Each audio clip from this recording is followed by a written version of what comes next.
not for our own sake, but for the sake of that destination. So that even next year, we don't have to subsidize those trips. People come on their own. And that's why United States of Emirates, that's what they do. The cheapest flight you can ever find in the world. Getting that flight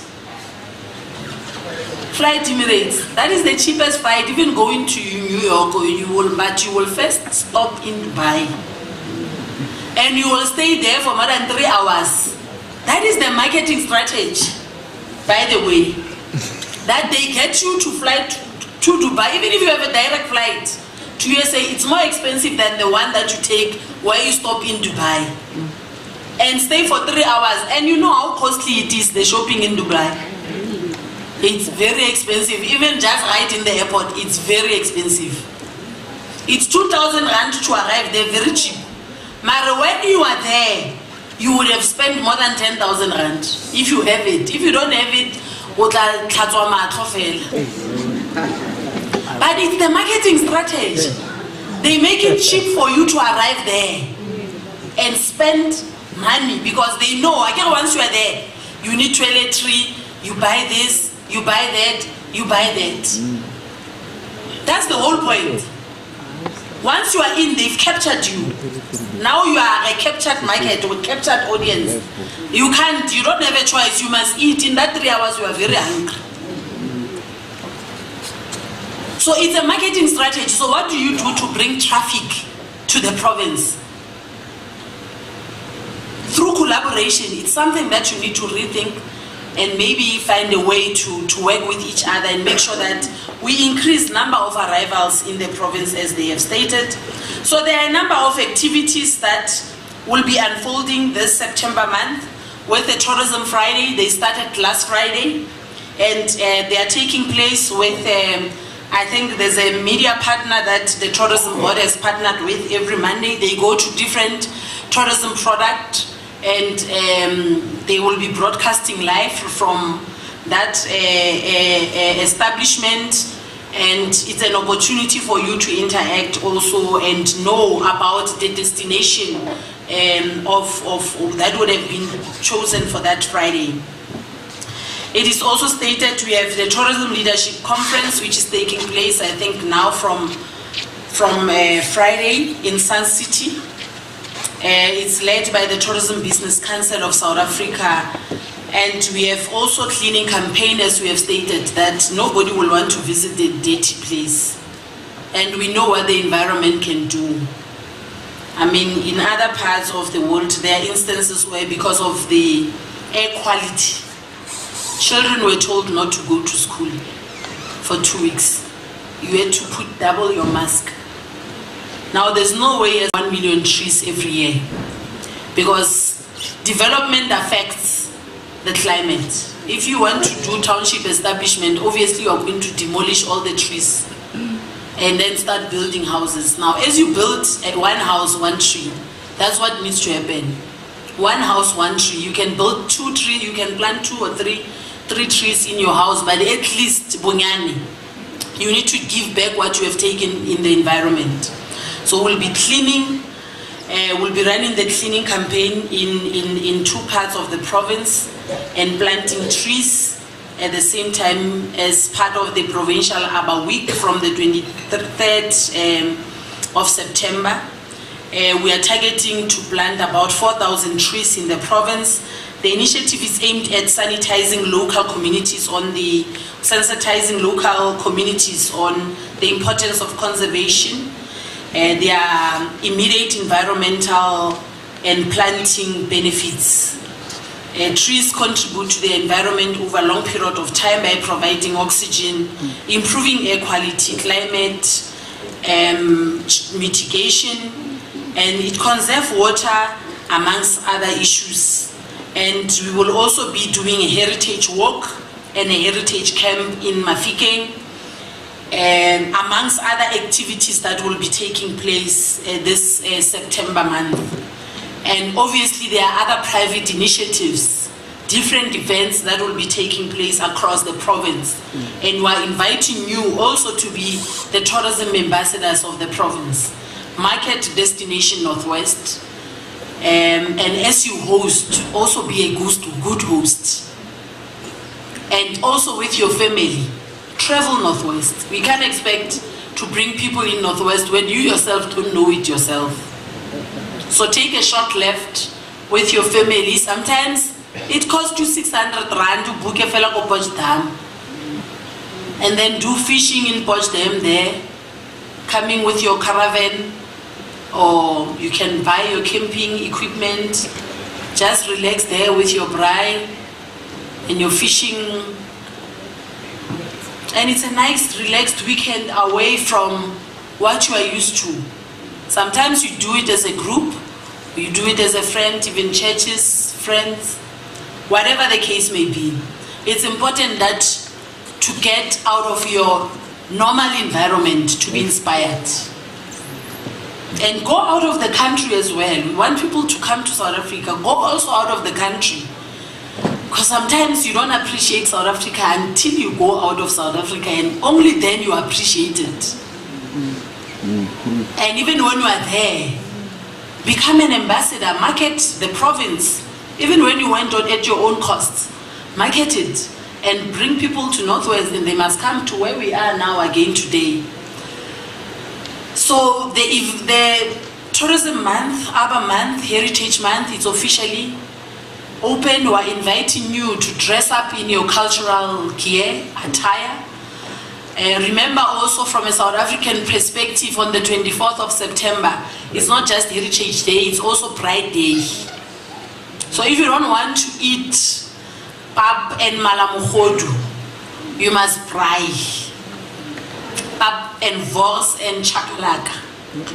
That's what we must be doing this December. Selling South Africa, whether we sell it in terms of language, in terms of our dress, in terms of our food, in terms of our singing and dancing. Let's sell South Africa to the people of the world. Let's sell Northwest to the people of South Africa and the world. Thank you very much.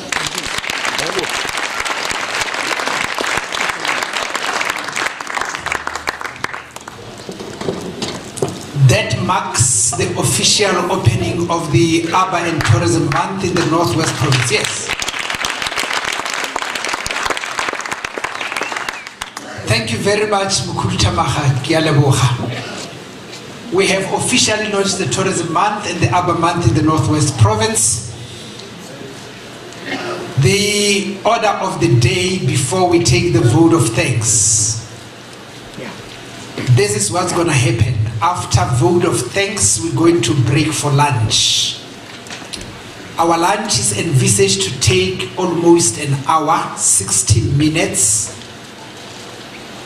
And thereafter, we invite members of the media houses, and we also invite you and me to join the media tour that will be highlighted by the site visit at the Lukop Quarry. Now, all the questions that we had for Gobos, we will ask them practically on site. So, Bahaesu Haref Fetzafa Retla Nale Dijoza Mutsehare Re Shebile Hore Ibile Libeletse Hore Retla Tias Bagasa Ura Relogo Dijong Zamutsehare Harfetza Fo Retla Lueto Hoyako Leukop Quarry me relaleditse ba begagang botlhe gore e nne bona ba yang go leeto leo. Re laletsa gape le rona rotlhe re leng teng fa gore re nne karolo ya leeto leo. Re tla sheba dipalo tsa rona le go hokotsa palo ya batho go ka senamelwa kgotsa dinamelo tsa rona. Buses will then depart from the parking lot. The buses tsa rona di tla tloga mo re pakileng dikoloi teng go ya go Leukop Quarry gore re ya go bona tsene ba bua ka tsone ha ebile re botse le dipotso tse re nang le tsone. Ke kopa gore le ka Setswana babegakgang and the tourist guides a re dumeleng batho gore ba botse ka Setswana kgotsa ka puo nngwe le nngwe ye e leng gore ba bua ka yona kgotsa ba batla go botsa ka yone. Thank you very much. I now invite the chairperson of the marketing committee of the Northwest Tourism Board, Memo Khami, to come and give us vote of thanks. And thank you very much for being the good audience, and from me till we meet again, bye bye. God bless. Thank you.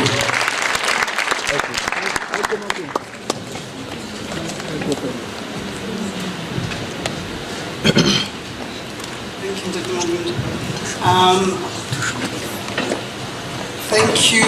After that informative, invigorating speech from our MEC, I now truly believe that who can say what? Nobody needs to say anything else. I mean, I'm sure all of you are inspired, invigorated, and yes, MEC, we promise you that we're going to redirect and rethink tourism.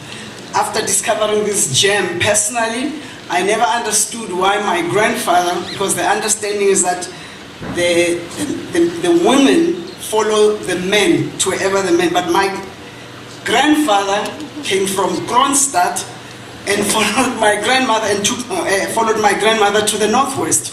So now I understand after the experience of this amazing place.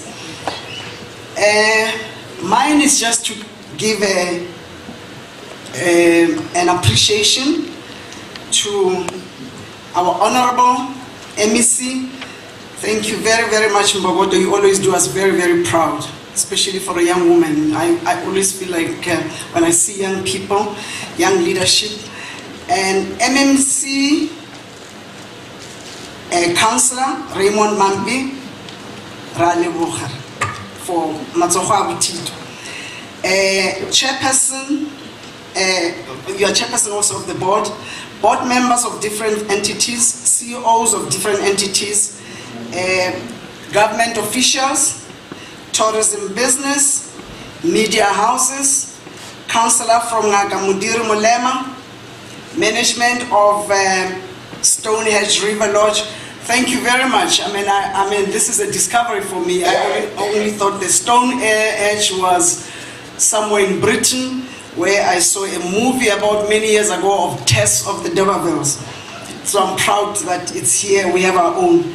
Members of the community, thank you so much, and we thank you for your presence. We thank you for your attention. Let's go out there, get traffic into Northwest, be proud and sell our Northwest. The potential from what I've just heard is absolutely astounding. Thank you ever so much. Have a great day.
The last one is but listen, so we tatla like a fagona le tlapa fotla.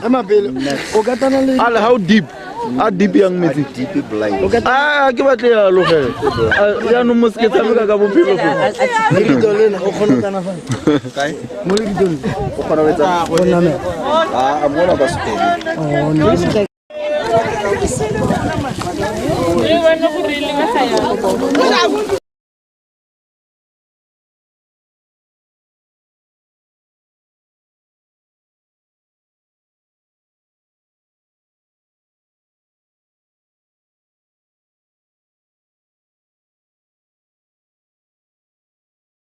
Ladies and gentlemen, please.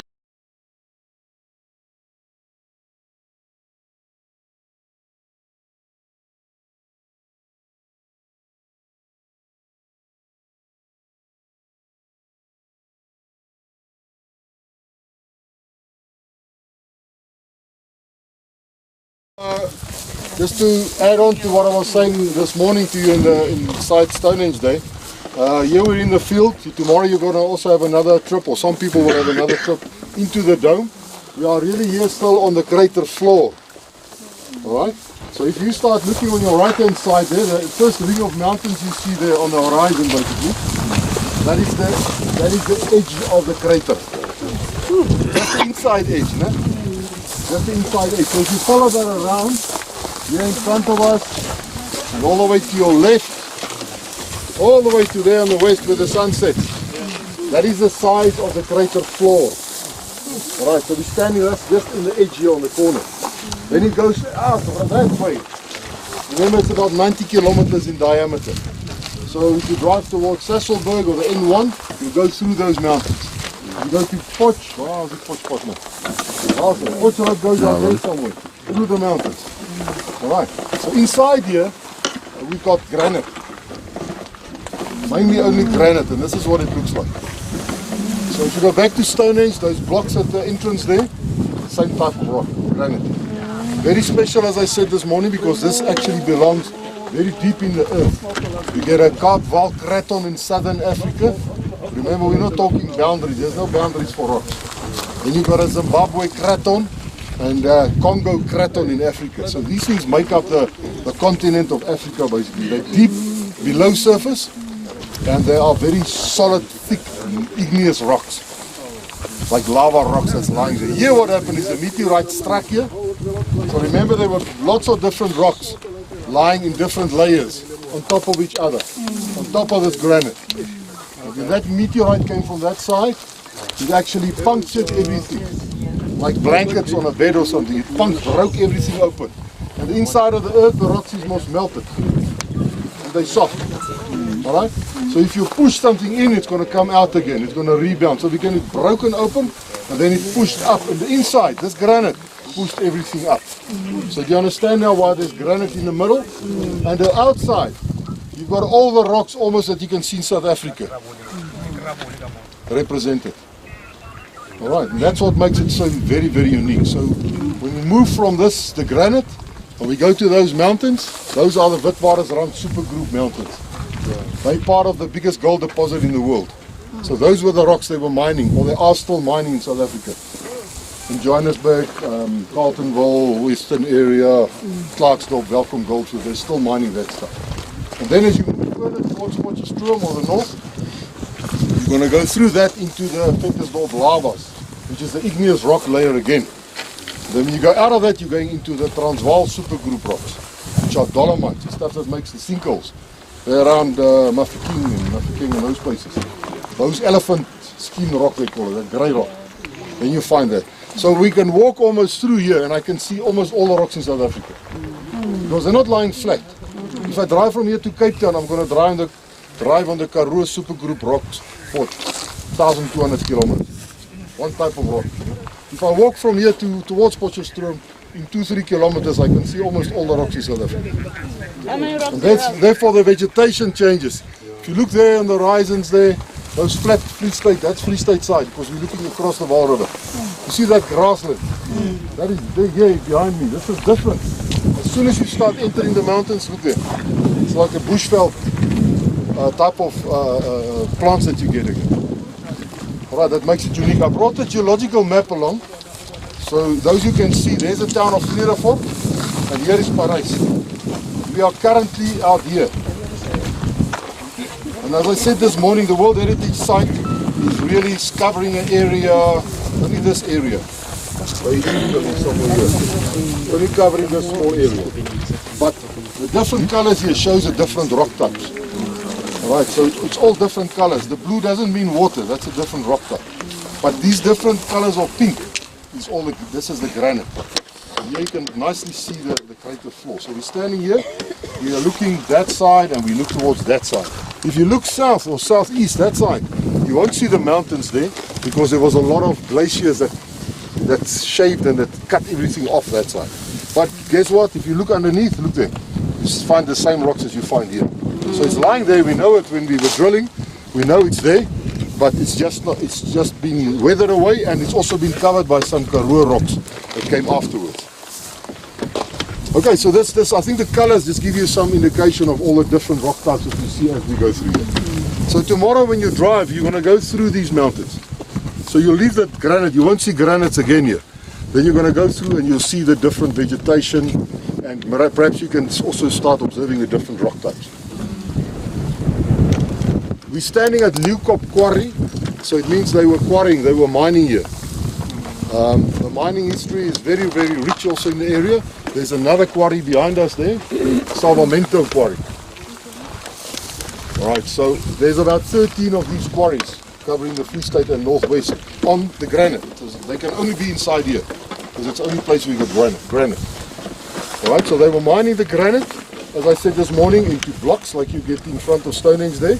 And those blocks were shipped out or moved out of the area and taken to big masonry works where they were cutting them into slabs. And that's where they're used in the building industry.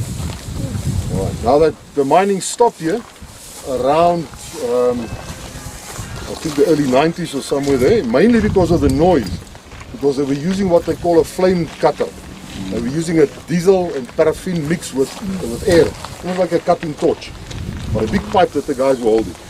And it cut, when you go to that quarry, you can see the wide grooves that it actually cut, like a hot knife through butter. So it made an enormous noise, so people were hearing it in Paris and they were starting to complain. And also this granite is a lot harder than the black granite that you see in Rustenburg, that they use for tombstones. Okay, they call it black granite, the industry trade name, but as geologists we call that a different name, gabbro or norite or diorite, because we have names for different rocks depending on the composition of the rock. So this rock you'll see there's different colors, pink, black, white. We're going to see down in the quarry now as well. So the amounts of each of these, that's plagiate clays, quartz and feldspar. Also feldspar and other feldspars that's in here. That makes this one a granite. Alright? And when you go to Cape Town, Camps Bay, those places you'll find a white granite, which hasn't got the black and the pink feldspar in it. So those are really granite. So this granite is very hard because it's got quartz in it, silica. So it makes it a lot harder than the other granite that you know as the black granite for the kitchen top. And therefore they were battling also because you're cutting here and it's a lot more expensive and more difficult to cut than when you're mining there. So some of the guys that were cutting here, like the Padrettis, they are now still cutting on that side, the Brits. So they left the side. So yeah, they stopped mining because of that. And sorry, I'll be with you now. And the third reason is because of this black material that you saw in the quarry there, like a snake that's cutting through it. What that it is called cerutachelite.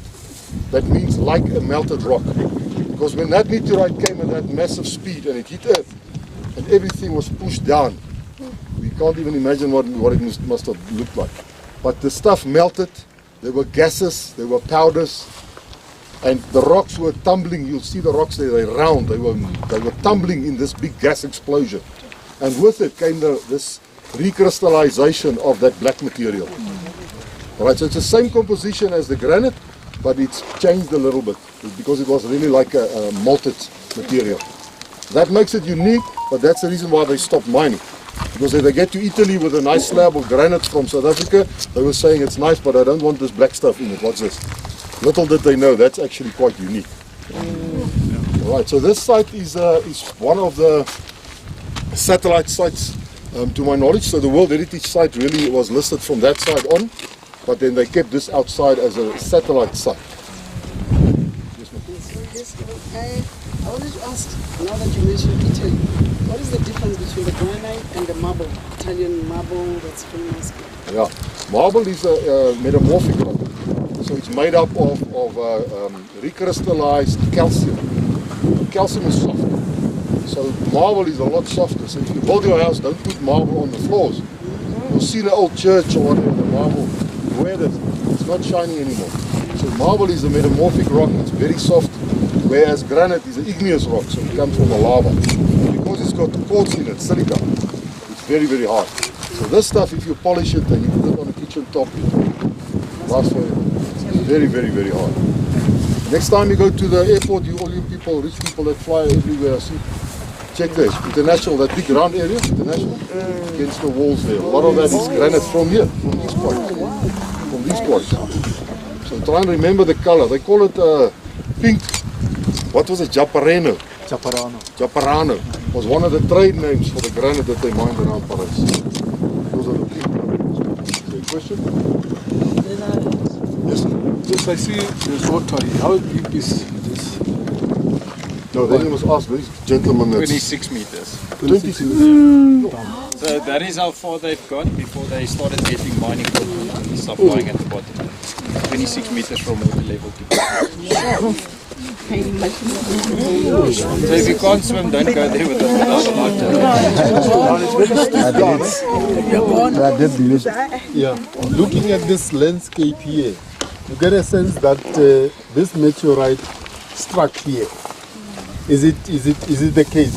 Is it proven that it struck here or it struck somewhere? Okay. Now, if you look at the map, I think, Yeah.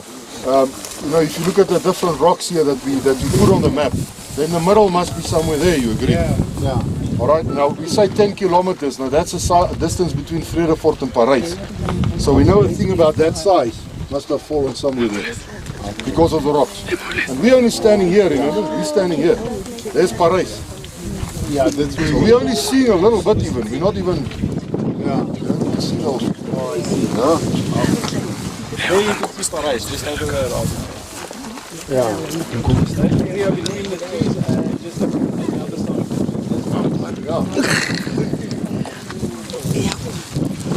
Okay, so this is one of the examples, I think, of a mining site that can now be used for tourism. So you don't want the rehabilitation guys from government to come and cover everything here. Rather, these guys are using it now for abseiling. They sit down there, you can swim, you can fish in here, you can do all types of things rather. They're just covering the place up. Because it's nice. And look at that nice sidewall there. When you walk back now, you'll see that Ttourism. That is worldwide unique. When you look at textbooks overseas, you'll see that picture. It's very, that's probably one of the best examples of the Ttourism.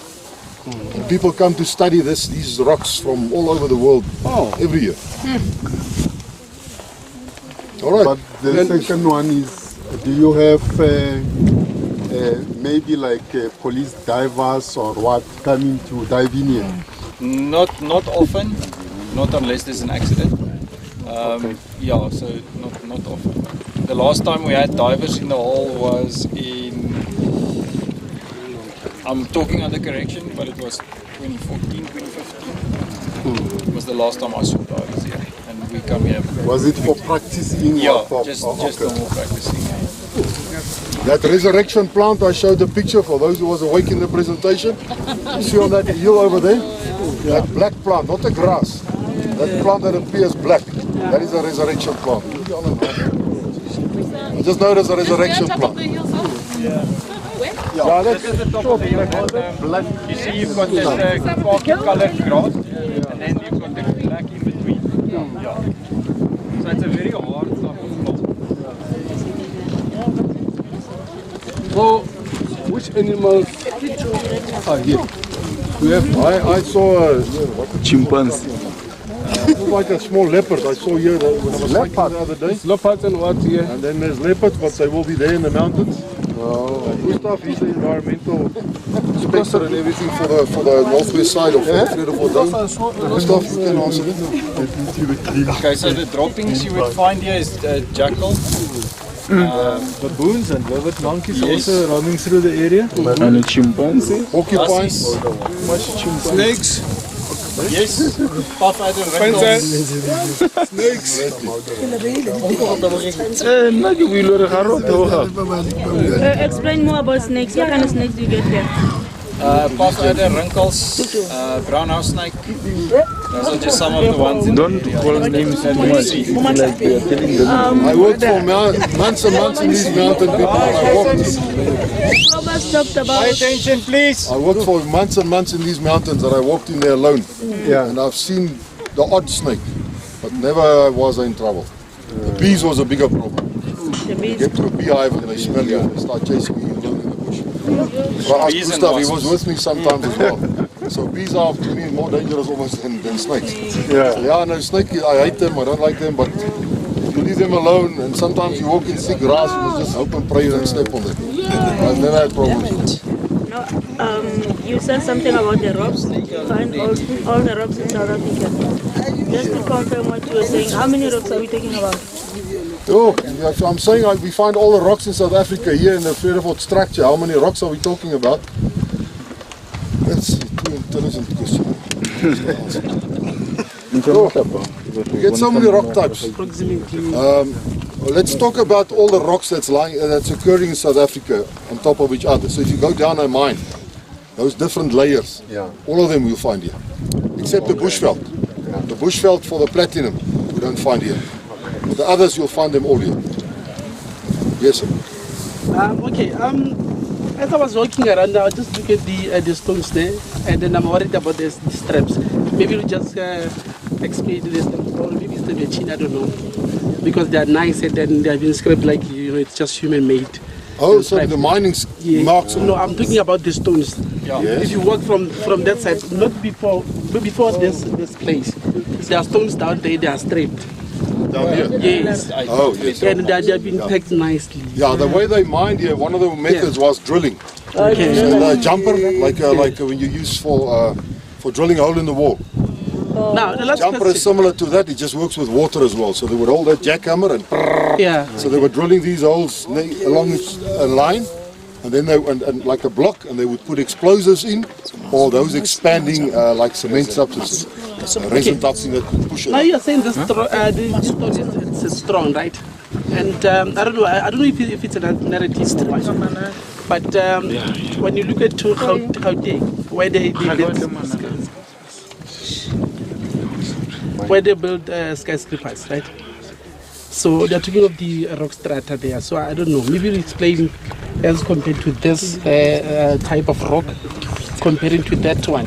Are we able to build here on top of this rock? Is it tough to maybe avail skyscrapers? I think most rocks are strong enough to build on, except dolomites, which you find in Northwest often.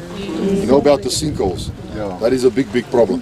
But all other rocks is fine. It's just basically your soil on top, whether it's sand or conglomerate or gravel. That makes the building, whether it's how deep you must go before you can anchor the building into solid rocks. So yeah, the rocks here, the granite is very strong. There was some rumor that the stocking factory, Arwa stocking factory, was made in Paris years ago because of the stability of the earth here. Because those machines, you know what the stocking, they weave those fine stockings. Those machines are sensitive.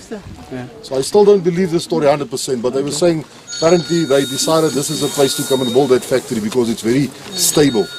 Also, you don't find earthquakes and those tremors and stuff. You don't feel much here when you're in Paris. I lived in Johannesburg, Potch, lots of places. And here it's very, very stable. It's a very stable, because you're on the granites and it goes deep into the earth, so there's no different rock types underneath us here. So would we use the same rock to implement the tombstones? Because you talked about black, we are using black dynamite when we're using tombstones. So would you use the same thing? Yeah, if you go to the cemeteries around Paris, you'll find a lot of it was done. Even my dad's grave's tombstone are made from this. Because it's just special to us. I would like to see this color. But remember now, people don't mine this anymore. And remember also, so you won't find, we had to go and pick up a piece in the field. All right, so they're not trading in this anymore, actually. So those ones, the blocks that you see there, if you can find the owner, you can negotiate. But as Kobus said, they're not on the market really anymore. So people don't trade. So the only way, but you can still get some of it, if you try really hard. Last question from me. Since we are Africans and some of us, they believe in doing this traditional inyangas and what.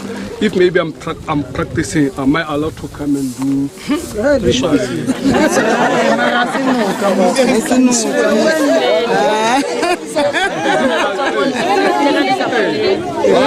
The big thing about the Vredefort Dome is it's like a lot of places in South Africa, there's private landowners. And you can't just stop and go through fences here. Because of my chummies, the geologists, we like to go into the bush to see the rocks. So the farmers here are full of nonsense when they see. Yeah, I know, they will. They won't ask many questions. So we know you don't go through a fence. You go and look for the farm, you get permission. They've chased me away on some of these farms already while I'm coming in to ask permission. So they're full of nonsense. But yeah, there's places along the river where people still come and around Paris where they still do baptism and stuff every Sunday.